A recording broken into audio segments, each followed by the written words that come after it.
Kenali dan cegah stunting. Tahukah Anda, 30% anak-anak Indonesia memiliki tinggi badan di bawah rata-rata anak seusianya. Kondisi ini dinamakan stunting. Penyebab utama stunting adalah kekurangan gizi berkepanjangan selama 1000 hari pertama kehidupan atau HPK. 1000 HPK dihitung mulai dari konsepsi atau saat sperma membuahi indung telur, masa bayi dalam kandungan, dan fase bayi lahir hingga berusia 2 tahun.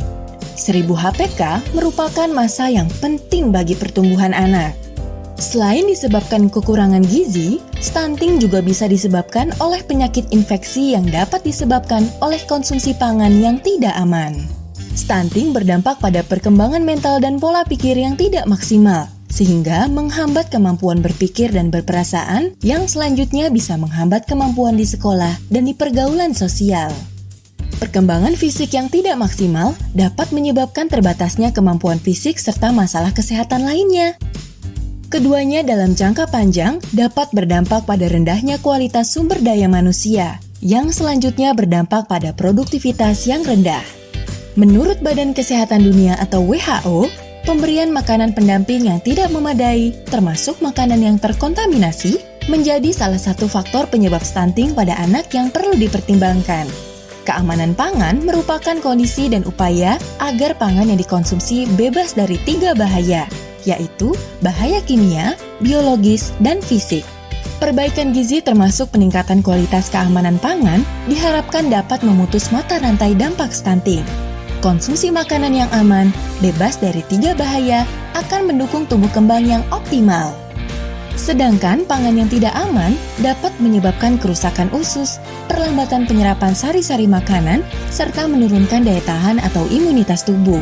Jika hal ini terjadi terus-menerus, maka dapat menyebabkan anak menjadi terhambat tingginya atau stunting.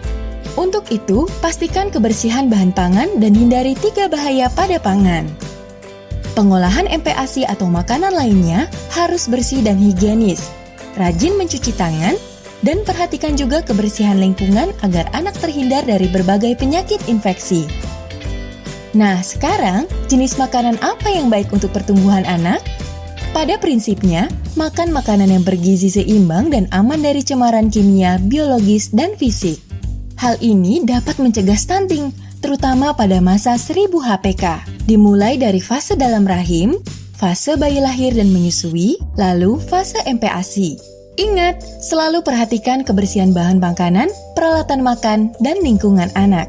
Selain itu, makan makanan bergizi seimbang dan aman juga penting bagi remaja putri sebagai calon ibu. Namun, berdasarkan hasil penelitian, konsumsi makanan yang mengandung protein hewani oleh anak-anak Indonesia masih rendah.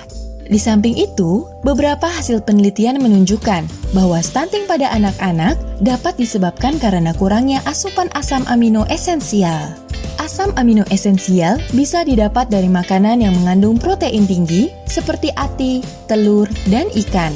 Namun perlu diingat, produk daging, unggas, ikan, dan susu merupakan pangan resiko tinggi karena kandungan protein pada pangan tersebut dapat memudahkan tumbuhnya bakteri. Sehingga pemilihan, penyimpanan, dan penyajiannya harus tepat dan seksama. Untuk itu, ayo Bapak Ibu kita cegah stunting. Berikan ati, telur, ikan, dan berbagai protein lainnya, hindari 3 bahaya pada pangan, serta selalu jaga kebersihan agar mendukung tumbuh kembang anak yang optimal. Aman makanannya, sehat anaknya.